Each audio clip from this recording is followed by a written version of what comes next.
Good morning, good morning, good morning, or good afternoon, or good evening, wherever you are in this big, beautiful, and messy world.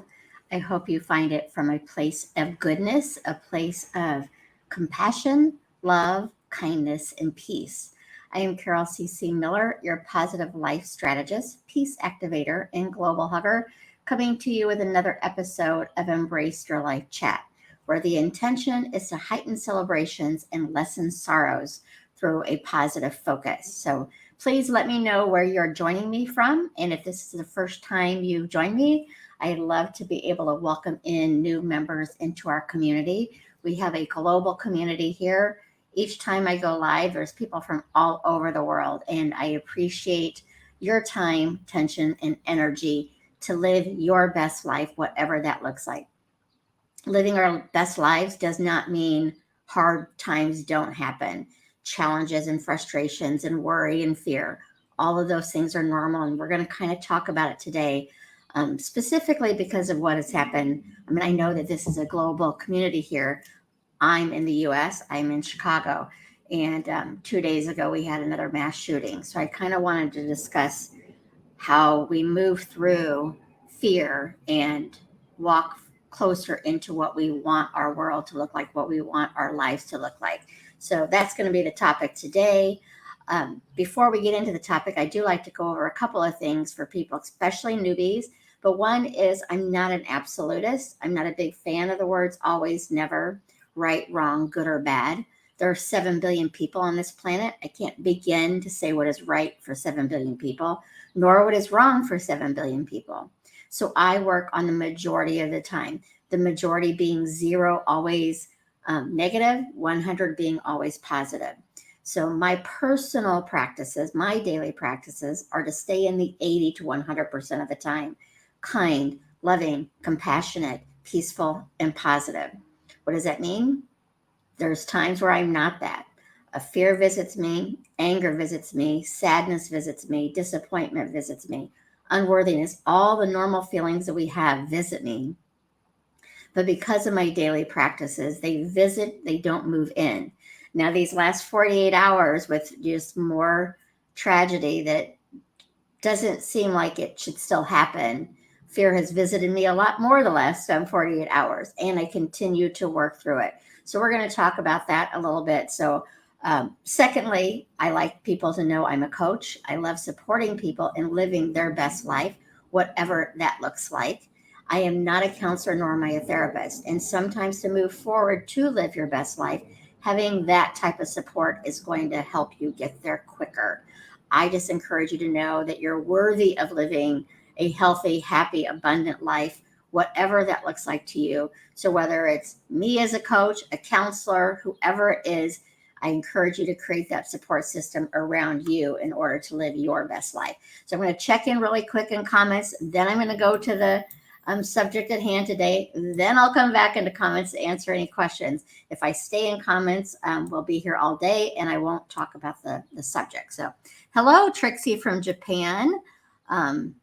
Yes, thank you, Trixie. It is hard news to take for sure. Hi, Lisa. I'm going to try to say your name. I am not necessarily good at pronunciation. So, Hadia, welcome. Mumford needs someone to take action in person. I'm not quite sure what you're referring to there, Mumford. Action only. Talk doesn't really help me anymore. And Mabel is from Costa Rica. Well, Mumford, please listen to my conversation today. Again, I'm talking the majority of the time, so my words and my ideas may not help you, and that is okay too. But I encourage you to listen with an open mind and open heart and see if they help. I totally understand when we come from a place of really hard times. It's difficult to move forward. So I want to honor everyone where they are right now, whether you're in a space of celebration or if you're a space in sorrow. This life is beautiful and it's messy as well. So we're going to talk about that. So today we're talking about fear. And again, this specifically came up for me because of the recent mass shooting. There's war going on in the world. There's floods, there's fires. There's all sorts of things that could make us focus completely on fear. And it's justifiable to feel those feelings. So I'm not wanting to say, oh, just pretend everything is wonderful and rainbows and puppy dogs, because that's not what my focusing on positivity is about. But I do want to talk about the fact that when we're in that fear space, what can we do to move forward? Not about pretending that you're not afraid, not about pretending that you're not angry about a certain situation, whether it's in your personal life or something that's going on nationally or globally or just in your community. But it's about how we can move forward to look for solutions rather than staying stuck in the blame, shame, and complain that we often go into when we're in a place of fear. So the words we're using today, and if you've not joined me before, what I like to do is pick a word, define it, come up with an affirmation around it, and then use some tips to make that word choice part of our daily practices to live a life of love, kindness, compassion, and peace the majority of the time. I can't begin to tell you how many people tell me, because I have an organization called Positive Focus, I coach on positivity, that they assume that I am positive all the time. And I am not. I am positive the majority of the time.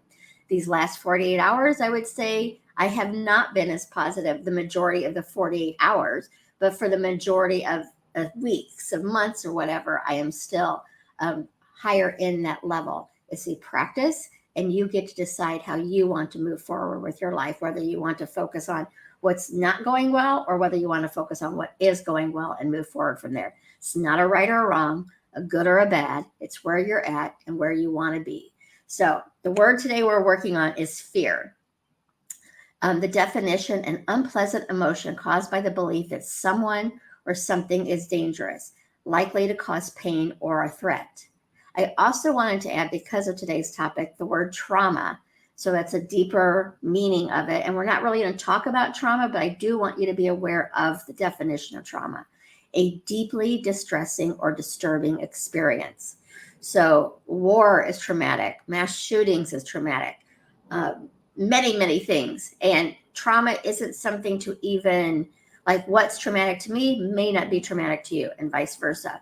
So it really is a personal experience kind of thing. So I want you to be aware of, if something is incredibly distressing to you and it's really, you're having a hard time moving forward through it, that might require more support for you to do it rather than your own individual daily practices. Again, not right or wrong. It's where you're at and where you want to be.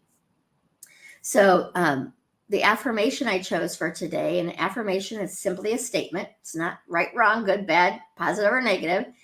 It can be positive and it can be negative. Now, we generally speak of, when we use the word affirmation, we assume it to be a positive affirmation, and that's what I work with.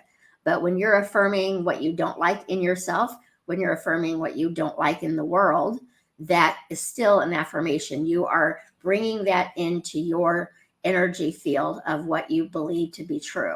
So I work with positive affirmations. However, if I were to say, I'm the happiest I've ever been, I would immediately say, no, I'm not. I'm working through what's going on right now. So if you're making a positive statement and you immediately negate it, even if I'm the happiest person, I'm the happiest I've ever been, is a positive statement. It's no longer positive for me because I've negated it already. So I might want to change it to, I'm in the process of being the happiest I've ever been. And that would be a true statement for me. So today's is, I choose to be hopeful. And that is simply when you're going through something that is hard, that is challenging, that is fear-based, that you might be angry about, and it's you're choosing to be hopeful about it. Doesn't mean you have all the answers. Doesn't mean you know when that challenge is going to end, but it does mean you're willing to walk with it through hope. So if right now, if you're in a space that you're not feeling hopeless or hopeful, then you might go into, I'm in the process of choosing to be hopeful. So keep those in mind. Again, our minds want to focus on the fear because it's a safety mechanism that just to survive, we need to know what's scary out there to protect ourselves from it. So you just want to do what you can to negate those fearful feelings, not ignore them, not pretend that they don't exist and pretend everything is fabulous, but not to give them power over you. The more we focus on anything, when we're focusing on what we want, when we focus on what we don't want, we're giving it the energy to grow. It doesn't happen in a nanosecond. That's why I talk about the majority of the time. If you're at 60% of focusing on love, kindness, compassion, and peace, you are in the majority. If you're at 51%, you're in the majority. If you're at 49%, does it make you wrong? No. Does it make you bad? No. It just makes you where you are right then. How does it feel, and how do you want to feel to move forward? So keep those kinds of things in mind too.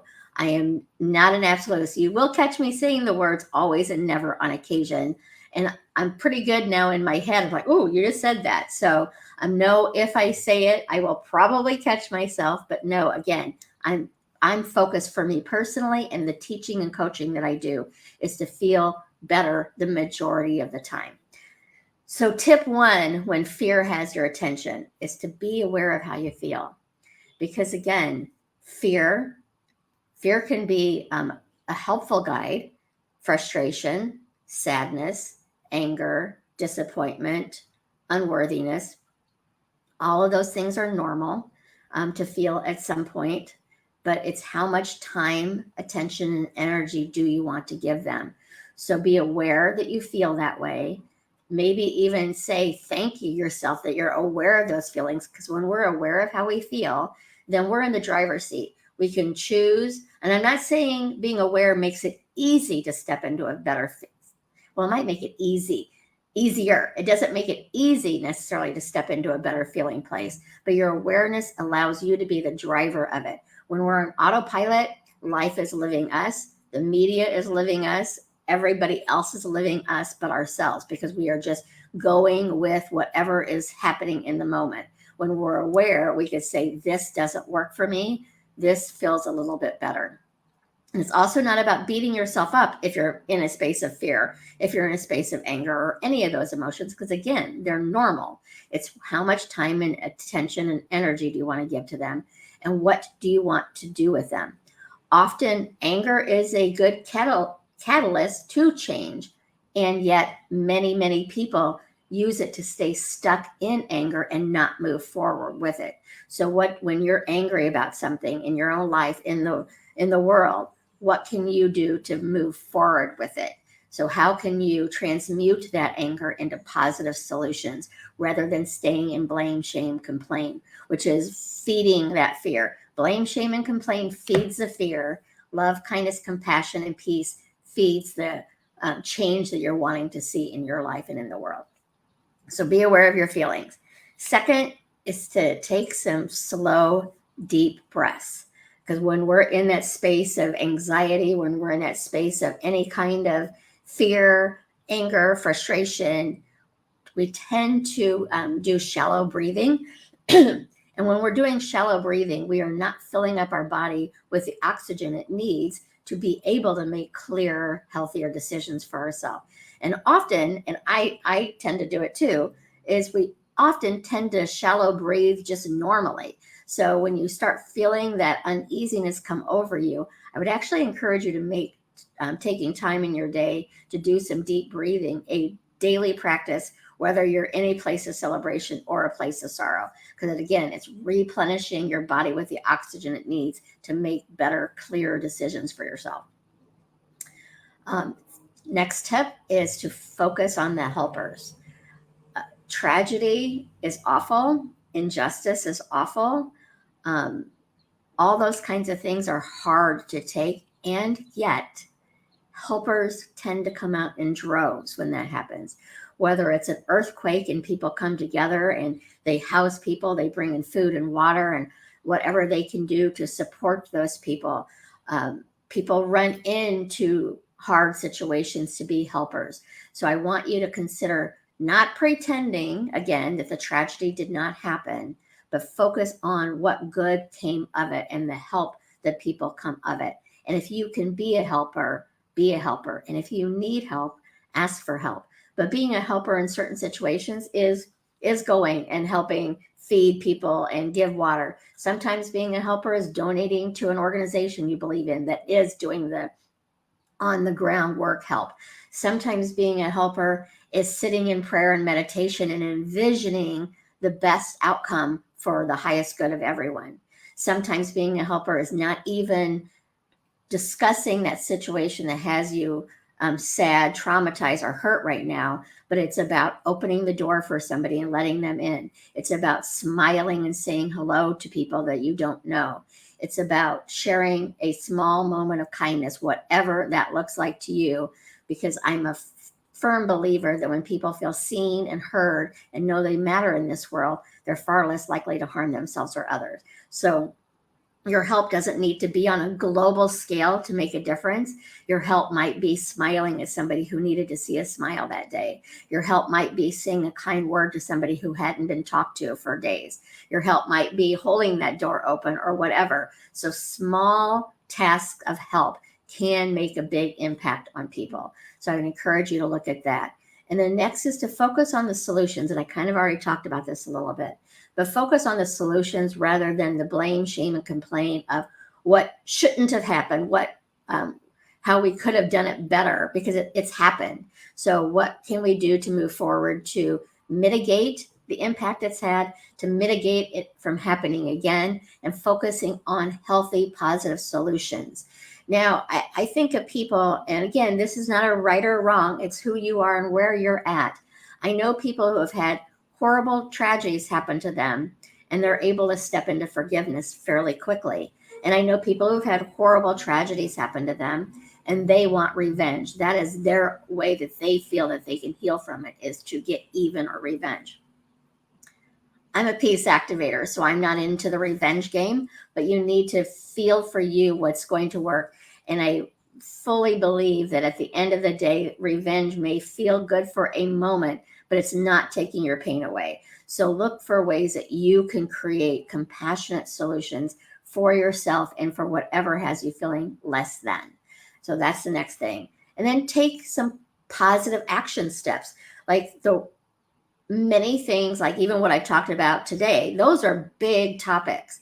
And it's easy to feel like I'm one person, I can't make a change in that. But again, like I said earlier, you're smiling at people, you're opening the door for people, you're doing a kind gesture for people is part of a positive action. You can write representatives, you can do all sorts of things. Again, you can donate, you could, gather clothes for people who have just lost their house in a fire. There's so many things you can do to take positive action. And that also will get you out of that space because you're doing something. A lot of time fear is an inaction, and then it seeps in more because we're not doing something to mitigate it, and it just starts taking over. So it's really about taking small steps. Again, I promise you, smiling at people and sharing a kind word is really a bigger action than you think. And if you're an introvert, please know that you don't have to do that. You could even be walking down the street and just in your head wish people well, because it's the energy of it that you're putting out there rather than walking down the street and being mad at somebody and putting that energy out. Everything's energy. So what you can do for yourself to feel a little bit better, not pretend that everything is perfect in your life, but just start to feel a little bit better, will make a positive change for you. Then find support, whether it's a coach, a therapist, a support group, a group of friends. When you're going through something hard, look for people who can support you. And if it's something that's really struggling and challenging, I do encourage you to seek professional support, because they have the capacity to see from a bigger picture than maybe your friends can see from. So just look for those type of people that are going to help you live your best life and be that for them as well. And then lastly, just be gentle with yourself. Life is beautiful and life is messy, and it's not going to always be, rainbows and puppy dogs and kittens. But the more that we can be gentle with ourselves, look for feeling a little bit better. That's going to be different depending on what you're going through. I know for me, like I haven't had a lot of good sleep the last couple of nights. So I know personally that I'm going to be more emotional when I haven't gotten good sleep. So my best days these last 48 hours are far different than my best days when I was in Pittsburgh watching my St. Louis Cardinals play over the weekend, having a great time. So no, it's not a right, wrong, good, bad. It's where you're at. Where do you want to be? How do you want to feel? And how can you move forward to feel a little bit better? So that's what I have for you today. I'm going to come in here and see if there are any comments or questions that I don't. Uh, Carmela, I can't take all the bad news anymore. That should have been a tip too. Thank you for that, Carmela. Sometimes it's an important thing to do is to lessen your time with news or social media because you need that break in order to move forward. Some people need to know all the facts, and if that's what works for you, then that's fine too. But know how it feels to you and listening to that bad news, because Carmela, it has been a lot of bad news. I'm not going to sugarcoat it that way. However, fear is enticing. Fear gets people to click on things. If you've ever noticed, there's often headlines, and then when you click on the article, the headline's scary, and then the article isn't nearly as scary.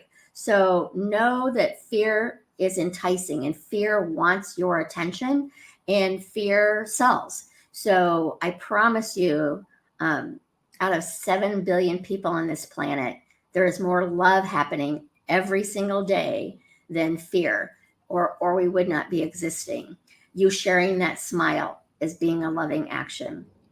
You shutting down from watching the news or even getting on, well, I hope you get on social media to watch me, but even lessening your time on social media, that is a loving action. Whatever you can do for your peace of mind, I promise you that energy goes out to the people around you. So I encourage you to know that yes, there's a lot of bad news we can focus on. And yes, we could focus on it in a way that's going to feed it, or we can focus on that bad news is this doesn't feel good. What can I do, Carol Miller, do to make it a little bit better? And one of the things I do is through positive focus. I do write emails, I do make phone calls, I volunteer. So know that even when fear grabs my attention, which it has the last 48 hours, I know that staying in that space is only going to feed the fear. It's not going to help me feel better. It's not going to help my community be better. It's not going to help anyone else be better. So I diligently work on my daily practices to focus on gratitude, to focus on the helpers, to cry if I need to, which I have, to look for solutions rather than blame, shame, and complain. Shame is a massively big word to me. If you're not familiar with my work, I'm a word sensitive person. So I don't step into shame. Like I don't even like to say shame on you for things. But I can get into blame and I can get into complain. And I know when I get into those spaces, it is not feeding me. It is not nourishing me. It is not making me feel better. If I'm thinking directly from my head, maybe for a moment it feels better to blame somebody because I'm out of control and I can't fix it. So it's easier to blame. But I do know that that doesn't work for me. And I honestly don't think it works for the majority of people.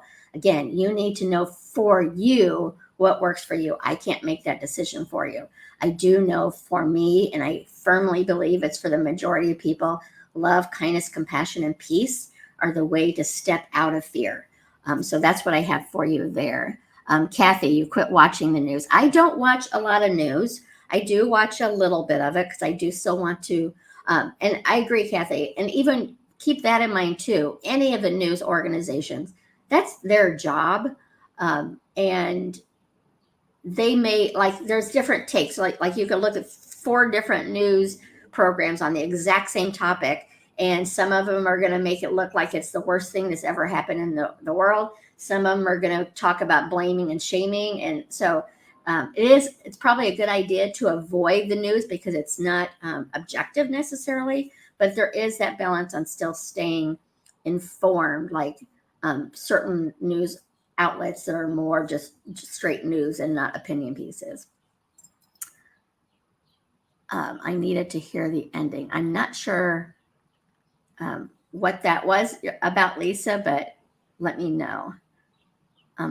I like how on a day I see my therapist, I get to come out of my session and listen to you. Oh, Kathy, I love that. Thank you so much for that.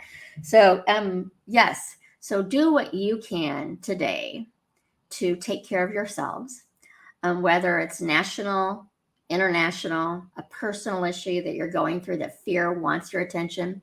I liken fear to a 2-year-old that is in the middle of the store throwing a tantrum, see me, see me, see me. And love is still right there. It doesn't have to throw a tantrum to be seen, it's just there. So, no, fear wants your attention, and fear is going to do what it can to get your attention.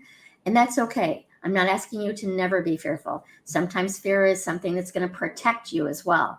I am asking you to ask yourself daily, who am I? Who do I want to be? And how do I want to show up in the world? Do I want to show up as a helper? Do I want to show up as somebody who is blaming, shaming, and complaining? The majority of the time, like I said, I've been doing this work for years and years and years. I still step into blame and I still step into complaint. Don't step into shame, because that is such a strong word to me. But I still feel those feelings. I still feel angry. I still feel frustrated. I still feel sad. I still feel, I have moments of feeling hopeless, and I realize that is absolutely not acceptable for me. And so I step into, who do I want to be? How do I want to show up? And what do I want to do to live in the world that I want to live in? And the world I want to live in is focused on love, kindness, compassion, and peace. Yes, all the other emotions and experiences are part of it, but the majority of the time, we're focused on love, kindness, compassion, and peace. And I believe it was Carmela, again, when you think about 7 billion people, I'm not going to put a number on it because I really don't know, but the majority of them are going about their days in a happy, loving way. They're going to work, they're supporting their families, they're taking care of their kids, they're saying hi to their neighbors, they're maybe planting a garden, but they're doing things that are what we want to see in the world. It's just not attention grabbing, and so it does not get played out on the news. So no, there's millions and millions and millions of tiny stories of people doing loving, kind, compassionate, and peaceful things around the world. The more you focus on that, the more you focus on the gratitude, the more you are gentle with yourself, and the more you're going to open yourself up to seeing those stories. You might not see them in the media. You might not see them on social media, although there's a couple of channels on social media that do share those good feeling stories. But they're out there. I promise you they're out there. So look for them and be them too. So I don't see any other questions. Lisa, the world is so depressing. It can be if you choose to focus on that. Certainly, there's a lot of sadness and a lot of hardship and a lot of challenges in the world, both here in the U.S. and other places. But again, just like I said, there's so much more love going on that we don't see. So I really encourage you to focus on that and focus on being that. So if you think that there's more depression and stuff going on, depressing things going on, what can you do from where you are? Share your smile, share a kind word. On social media, share kind stories rather than share stories that are blaming and shaming and complaining. It's not about pretending those hard topics aren't happening, but how do you want to be part of it? Do you want to be part of the solutions, or do you want to be part of the helping to spread the fear? It's not a right or wrong or good or bad. It's who you are, who you want to be, and what you want to do to move forward. So, and Stacia, again, I'm not a big fan of the word always, because I promise you, the media, the news, there are good stories on there. Is the majority of stories focused on fear? Probably. But I don't believe the media is always focused on the bad things. I have seen good stories. They don't probably get the attention that the bad things get. But I really encourage you to pay attention to the words you use. Pay attention to the thoughts you speak. Pay attention to the actions you're taking. Are your thoughts, your words, and the actions creating the world you want to live in, the life you want to live? Or are your thoughts, words, and actions holding you back from living the life you want to live, the life you want to see in the world? Not right, wrong, just who you are and where you want to be. Have I done a topic on self-love? That's a good question, Lisa. If I have, it's been a very long time. I mean, I think at the end of the day, all of my topics are pretty much the same with just a different headline, but it's about kindness, compassion, peace, and love inward, and then it's easier to expend outward. But I will add that to the list. So thank you so much, Lisa. I appreciate that. You often come up with great topics for me, Lisa. Thank you. So that's what I have for you today. It is Thursday. I will be back Tuesday of next week. Might pop in again if something needs to be, not something needs to be said. I don't need to say anything, but if I feel that I can be of support in some way, I will pop back in. Otherwise, I will see you on Tuesday. Tina, nature every single day keeps me happy and in balance. Hiking, sunshine, trees, and sunshine are great medicine. Absolutely, Tina, and thank you. I should have added that to my list as well.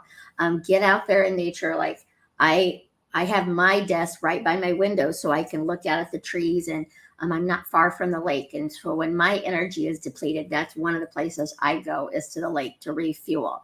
So the nature is, and nature is a beautiful place to find that peace. But if you really look at it, nature can be very brutal, but it has its balance sheet. So it works itself out. Even some fires that are naturally started, like it needs to clear out for new growth. So nature, I love nature, but it can be brutal too. Oh, Tina, you did not jump in late. You jumped in exactly when you needed to be here. So thank you for showing up. And you're so very welcome, Catherine. I appreciate it. I'm going to let you guys go for the day. Remember to take care of yourselves, to be gentle with yourselves, to know that if you're in a space of celebration, I honor and see you. And if you're in a place of sorrow, I honor and see you there as well. Take care. Remember, you matter. You matter to me. You matter to the world. And most importantly, you matter to you. So take care, and I will see you on Tuesday, 11:30 Central Standard Time, which is Chicago time. So I'll see you then. Have a great weekend and be kind to yourselves.